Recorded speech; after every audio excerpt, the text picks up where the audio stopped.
Hello guys.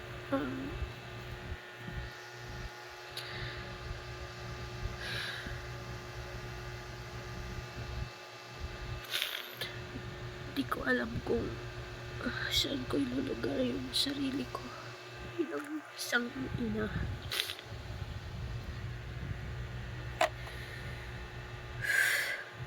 Gusto ko lang i-vlog to para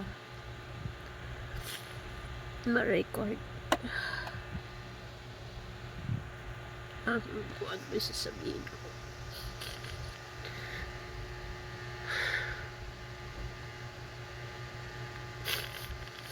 Ngayon ako nasaktan ng gusto.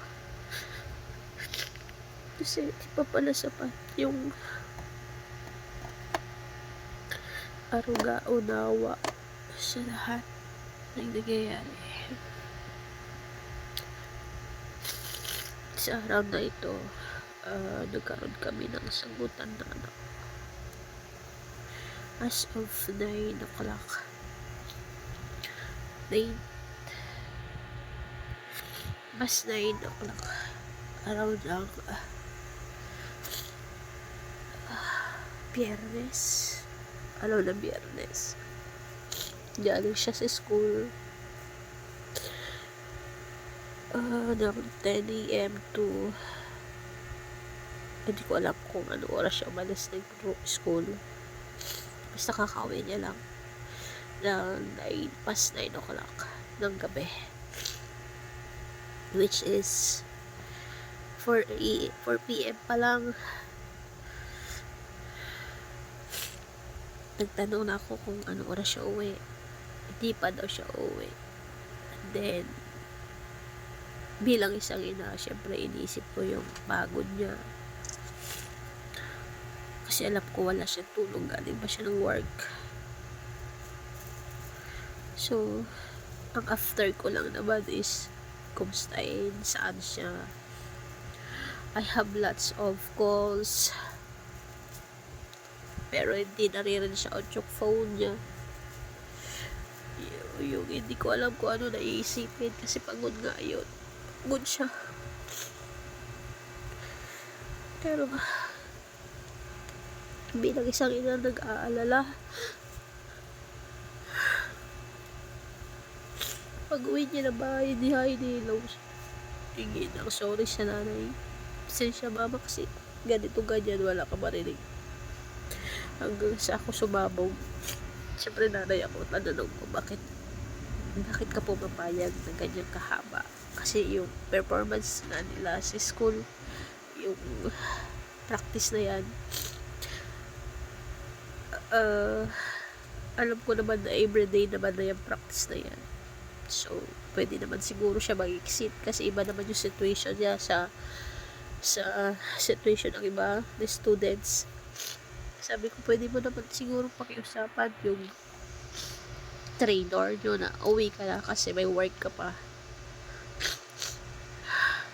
Doon niya ako sinagot-sagot.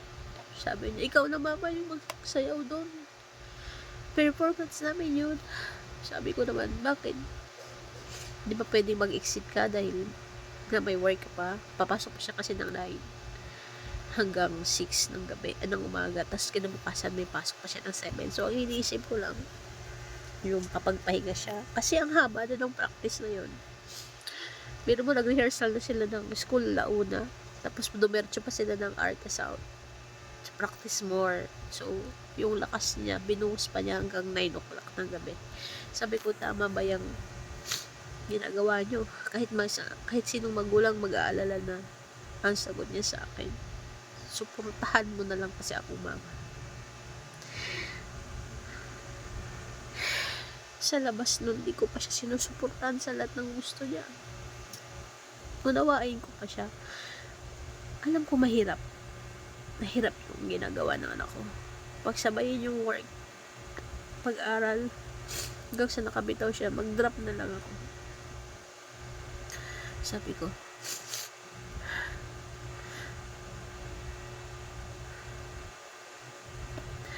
hindi naman paraan ang mag-drop sa ganyang pangyayari. Sabi ko, mag-balance ka lang din naman. Kasi alam ko naman na everyday yung practice na yan. Hanggang Sabado pa yan. Siguro 1 week pa yan sila mag-practice. Sabi ko, wag mo ibuhos lahat yung oras mo. Busan yung lakas mo. Pwede ka naman mag-exit. Maintindihan ka naman nila. Kinabukasan bumawi ka ulit. Sabi, matigas talaga siya. May mga blockers pa daw siya na hindi alam. Ganyan. Pero ang after ko lang doon talaga, yung makapagpahinga siya. Akala niya siguro di ko naintindihan yung mga bagay-bagay na yun. Akala niya siguro sa sarili niya na kaya niya ng katawan niya. Kasi kinabukasan sasama ka na naman siya ng 7 a.m. to 7 p.m. Pasok ulit na work. Doon ako nag-worry. Kaya lang, matigas talaga siya.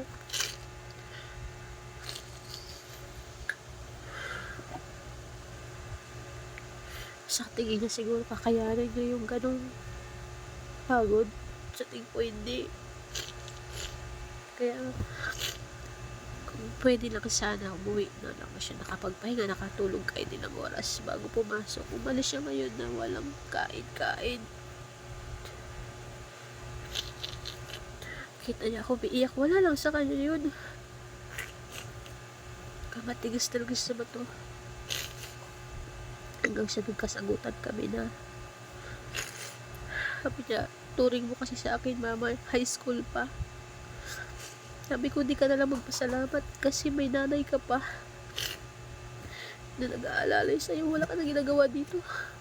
Lahat akin na lang. Nabaluto lahat. Kailangan mo nandyan naman na. Yun pala kulang pa rin yung ginagawa ko para sa kanya.